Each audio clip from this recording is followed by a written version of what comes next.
I think it's a really, really valuable, important, good thing to constantly be thinking about what you're thinking about and to be questioning the accuracy slash validity of your thinking. I think that our feelings are one thing. We just have them. Our body feels the thing, and then we have the ability to choose if we're going to act on that. And it is our thinking and the processing of that I think hopefully will determine whether or not we make a good decision based on the way that we feel about things or that we don't. And I don't know if it's obvious, but sort of obviously, we think that the way we do things is better than the way that we're not. And if that's not the case, then why are you doing things the way that you're doing them if you don't think that it's the correct, proper, right way to be doing things? Okay. So the way that I've chosen to live my life, I believe to be correct, proper, optimal. That's probably the right term for it. And, but that doesn't necessarily mean that it is. And as a parent, I've been thinking a lot about, well, just because I chose the path that I did doesn't mean that it's number one, the right path. And it certainly doesn't mean that it's going to be the right path for my kids. And I certainly want them to make their own way and to make their own decisions. And we just want to position people for success. And and we're living in the context and we're living in the time that we're living in with the benefit of hindsight. So we have the world's knowledge at our fingertips and information and wisdom, and we can pay attention to history, which is of value so that we don't make the same mistakes that other people made before us. And we're standing on the shoulders of giants. And this is true of every aspect of our lives, from the work that we're doing to the ideas that we're having and building upon previous thinkers and previous technologies that have been able to bring new technologies to bear. So I ramble on here simply to try to frame this that where we are today is a long ways from when the country was founded. And the principles that the country was founded on, I believe, are as true today because they are enduring, timeless principles. But do they still match up to who we are as Americans and who we want to be as Americans? And that's something I've been thinking a lot about. And I encourage you to also be thinking a lot about.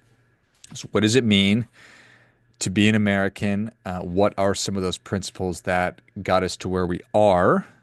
And are those still the principles that will get us to where it is that we want to go? Probably all familiar with that line that says, what got you here is going to get you where you want to go. It certainly might. And or what got you here, what got you to a place in time and life that made you successful, and then we abandon it or sort of forget about it. Does it make sense to revisit and to go back? Human beings, and I believe that the thing that really animates me is my desire to realize my potential.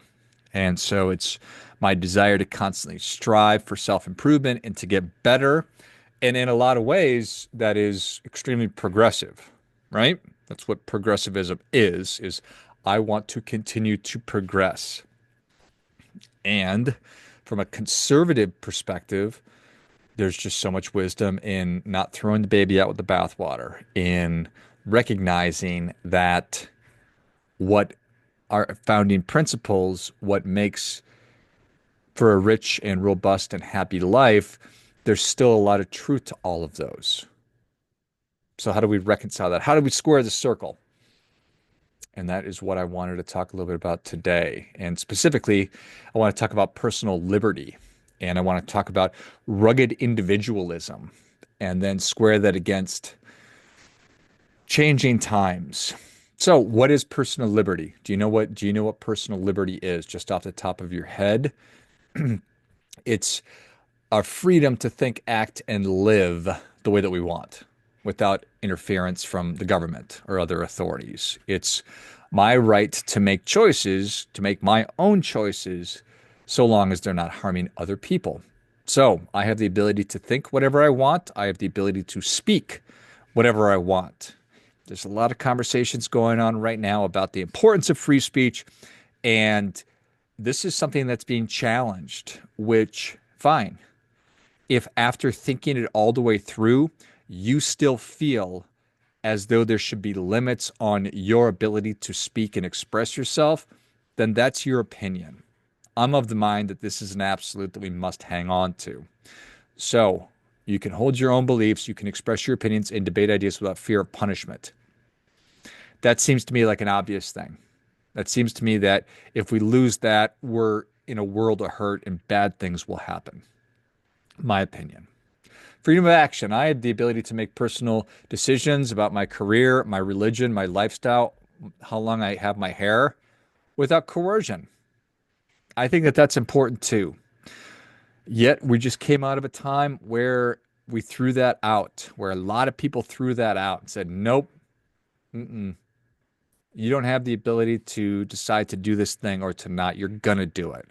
We've decided for you, and we're going to compel slash coerce you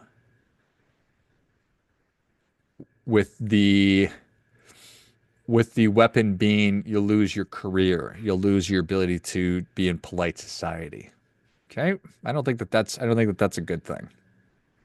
Economic liberty, I have the right to own my property. I have the right to work and engage in business the way that I see fit, so long as I'm not running over people or polluting the rivers and all that stuff, which I think is pretty obvious.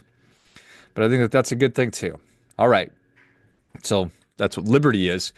Rugged individualism. It's a term that doesn't show up very much anymore, but it is a term that describes the idea that individuals should be self-reliant and independent without relying too much on assistance from government or outside help. So it puts personal responsibility, hard work, and the ability to overcome challenges at the top of the heap.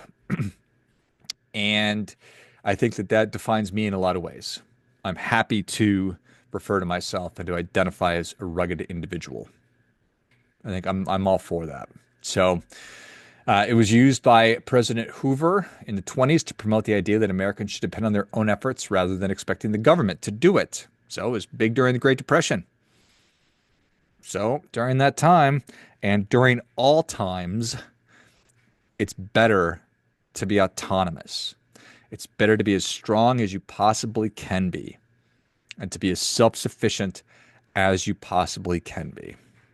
I mean, that's something that COVID really reinforced for me is that I need to be stronger. I need to be physically stronger, mentally stronger, emotionally stronger, financially stronger, so I can stand on my own 2 feet and not have to worry about anybody or anything else. What do you think about that? So, rugged individualism turns out that it is pretty uniquely American. Think about back in the day when we were moving from east to west and we had the frontier and settlers had to rely on themselves, obviously, as they made their way into foreign unknown territory and dealt with everything that sort of went along with that. We have obviously always been pretty suspicious of government. We left we left London or England rather and started our own country because we wanted people to keep their mind their own business.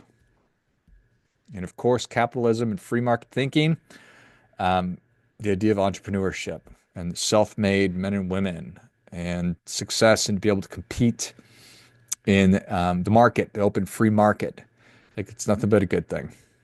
So Jefferson was a major, major believer in individual liberty and self-sufficiency. Self-sufficiency. He believed in natural rights. He believed in limited government. Um, so I think that you can certainly, and it's pretty obvious, you can trace this idea of rugged individualism from having the courage to get on a boat and come to the New World, to creating settlements and then pushing west into those frontier days and everything that we have ever done, I think is celebratory of rugged individualism. But is that still the case? Do we still want that? Do we still want that? In a lot of ways, um, Obama was a wonderful president. He was a statesman, and he comported himself in a way that was very presidential. And he was funny, and he's a young guy. Um, but there were also a lot of things that I disliked about him immensely. And whether it was taken out of context or not, just he made that one gaffe or on a statement. I'm not in the man's heart. I don't know. Talking about if you built a business, you didn't build it on your own. There's so many other things that it's not yours. You didn't do it. And we all sort of looked at him kind of sideways at that one, saying, well, even if you think that, you really ought not to say it. But I'm glad that you're saying it. And very recently, Michelle Obama, and they're obviously different people, but I think that they share the same philosophies. She was talking about how important the government was, and she said, literally said, the government does so much for us. And I hear that, I'm like, listen, the government doesn't do anything for me. I'm sure it does. I'm using hyperbole, obviously, but it doesn't do anything for me. Very, very, very, very, very little. And that's what I want. That's what I want the government to do very little. I want the government to be there to protect my individual rights. I want the government to be there in case I need the police, in case I need fire department, in case I need serious help. That's when I want the government to step in. The majority of the time, other than that, no thanks. But I do believe, and I wonder what percentage of people really believe that today, where we've moved away from one end of the spectrum being rugged individualism to the other being, I need somebody to care for me. I do believe the government does everything for me and does so much for me, and I'm reliant on the government. Moving from self-reliance and rugged individualism um, to the opposite of that. I'm a, I am a, what's the opposite of rugged? I am an incredibly refined collectivist. Hmm. I don't know if I got that one right, but you got the idea. So enter H.L. Mencken. And H.L. Mencken wrote, the average man does not want to be free. He simply wants to be safe. Okay. So the opposite of what Jefferson is talking about to H.L. Mencken. The average man does not want to be free. He simply wants to be safe. So it challenges the idea of rugged individualism that most people prefer security over freedom. So Mencken suggests that the average person isn't really looking for total freedom. They want stability, security, and predictability. Is this a function of I just want to, go put in my time at work and then come home and put some delicious food in the microwave or have it delivered to my house? Probably. That's probably what it is. Get some DoorDash and then Netflix and chill. Maybe get high and play some video games and go to sleep and wake up and do it all over again. Now, there's a lot of things that I said right there that are very good. I think that there's a lot of good things there. But you understand that what I'm saying is it's the opposite of being a rugged individual and getting into our stagecoach and heading west into the unknown is very different from me doing my 9 to 5 and being a couch potato, right? Not to say that sometimes I don't like to be a couch potato, but it's very, very, very, very rare. So, what do you think? So, in the Great Depression, we talked about Hoover being really committed to the idea um, of rugged individualism. But then people demanded some intervention, which led to the New Deal. So FDR's New Deal. Okay. What about 9/11? After 9/11, many of us, any of us, without probably knowing the full extent of it, accepted the restrictions of privacy through the form of the Patriot Act and TSA at airports and all that stuff. What else? What about COVID-19? Government lockdowns. So many people complied with it, prioritizing what we perceived to be health and stability over personal freedoms. So it's tough. So much tension between freedom and security. And it's always has been. Always has been. The whole Mencken thing that most people just want to be safe suggests that most people don't want full freedom because it comes with responsibility, uncertainty, and hardship. And most people would simply rather trade their freedom so that they don't have to worry about being responsible. So they have more certainty and things are easy and comfortable. I think that that is a pretty good reflection of the current state of play here. And what our founders would say to that, looking at us today, Benjamin Franklin famously said, those who would give up essential liberty to purchase a little temporary safety deserve neither liberty nor safety. Those who would give up essential liberty to purchase a little temporary safety deserve neither liberty nor safety. So there you go. There you go. There's a lot going on here. And I already covered some of this stuff, but I think that any time that we have a crisis, be it economic, be it national security, be it a health emergency, so Great Depression, 9/11, COVID-19, there's a lot of people, and I don't know what that number is, who either accept, demand, run right into government control. So, are these temporary sacrifices of liberty, or do they set a precedent where people get used to giving away their freedom? What do you think? Do those crises, do they, does it make sense to trade your liberty and your freedom? I think that the answer is no. But privacy and security in post 9/11, right around 2011, they did a survey that found that 40% of Americans believe that in order to curb terrorism, is necessary for the average person to give up some civil liberties. 54% disagreed. So I imagine that that left the remaining 6% as just not quite sure. In 2024, a poll indicated that 74% of Americans worry that the country could lose freedoms if not careful, suggesting a heightened concern for personal liberties. So everything kind of goes through different pendulum swings and we go back and forth. So very recently, 3/4 of Americans are worried that if we're not careful, we're going to lose freedoms. We're going to lose liberty. What about trust in government? So obviously, if I'm going to hand over my freedom and my liberty to the government in exchange, theoretically speaking, for these freedoms, what do people think about that today? So in 2024, 35% of Democrats and Democrat-leaning independents trust for the federal government just about always or most of the time. So 35% of the government's Democrats trust the government. Only 11% of Republicans and people that lean more Republican trust the government. What about perception of government threats to personal rights rather? January of 13, 53% of Americans felt that the federal government threatened their personal rights and freedoms, while 43% disagreed.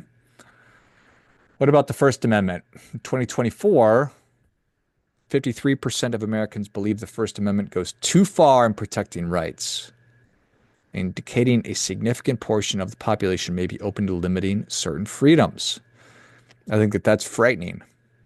I think that that's a frightening thing, that over half of Americans believe the First Amendment goes too far in protecting rights. And, I really believe that that is simply a function of people are kind and caring, and they don't want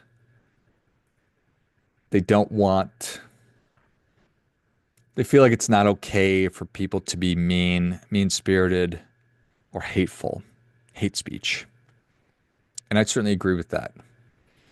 But I don't think that, I think that if we thought it all the way through and got to the point where, well, either we're going to accept some hurt feelings because we believe that the ability to speak freely is of greater value. That's my take on it. Got to crack some eggs to make an omelet kind of a thing. So, hurt feelings versus I want the ability to say whatever I want. Kind of comes down to, part of it certainly comes down to that. 2021 Pew Research Center survey found that 9% of respondents mentioned freedom, independence, and self-determination as sources of meaning in life, an increase from 5%. Wow, that's pretty startling right there.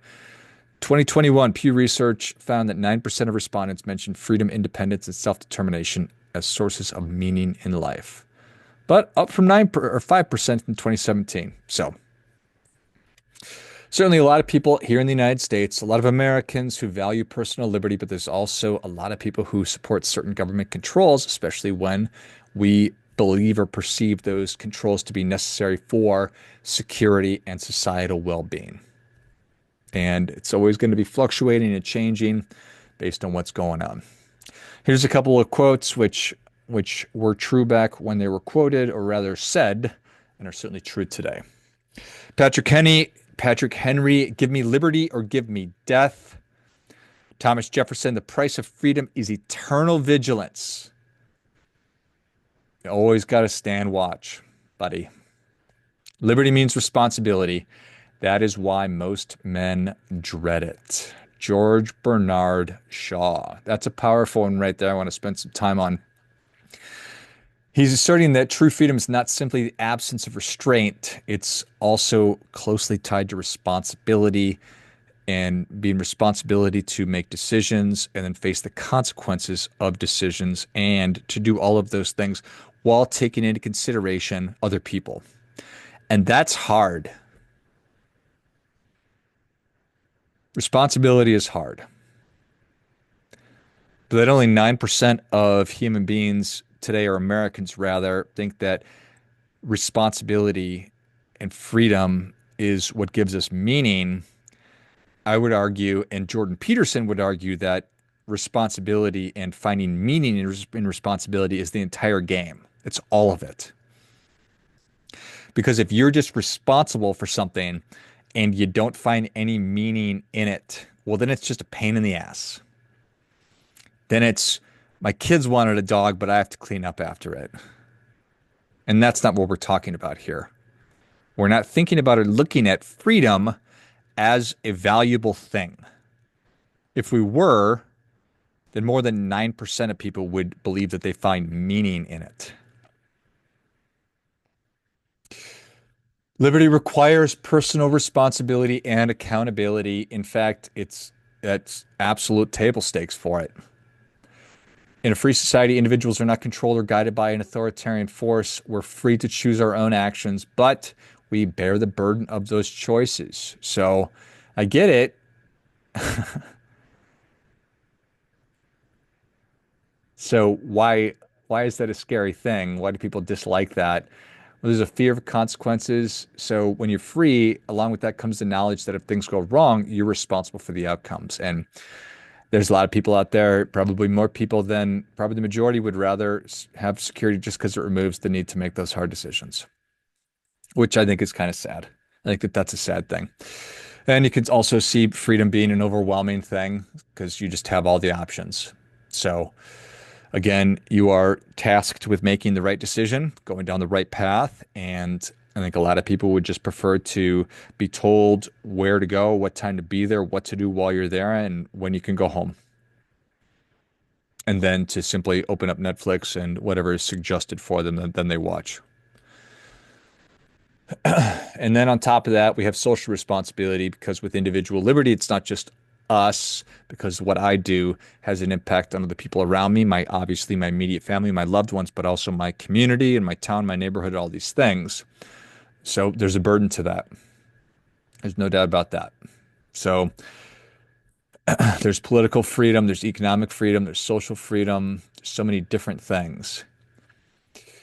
And I think that you can think about it, this is like a tightrope walk, that the greater freedom you have, the more need you have to be responsible for your choices. With great responsibility comes great freedom.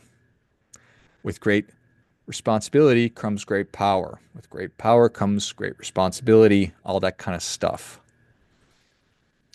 And I am used to professionally as an entrepreneur to operate without a safety net and have been for my entire adult life.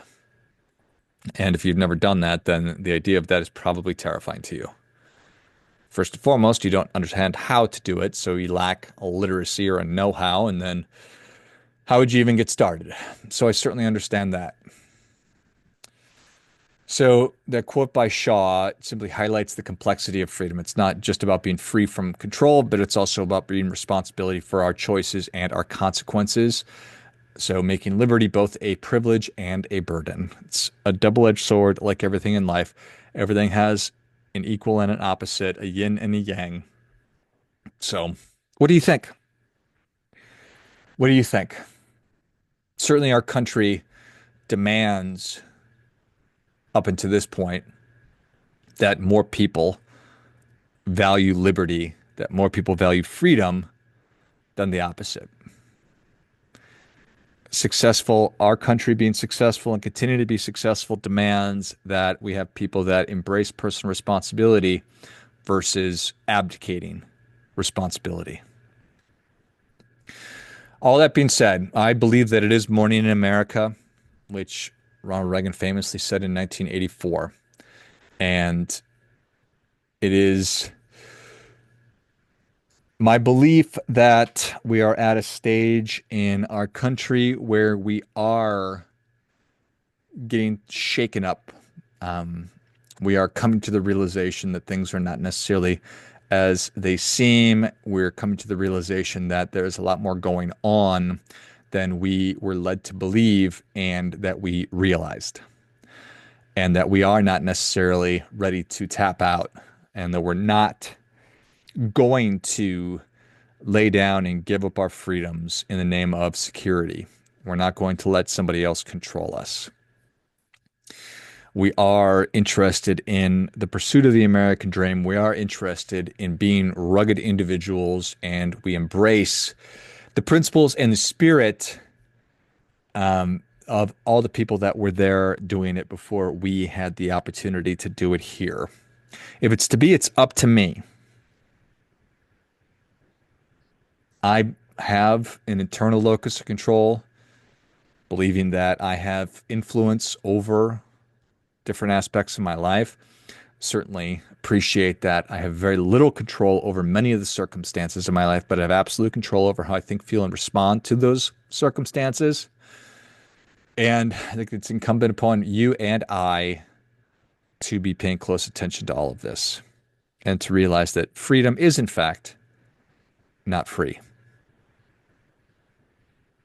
So, love to hear what you have to say about this and what you think. As always, do your part by doing your best.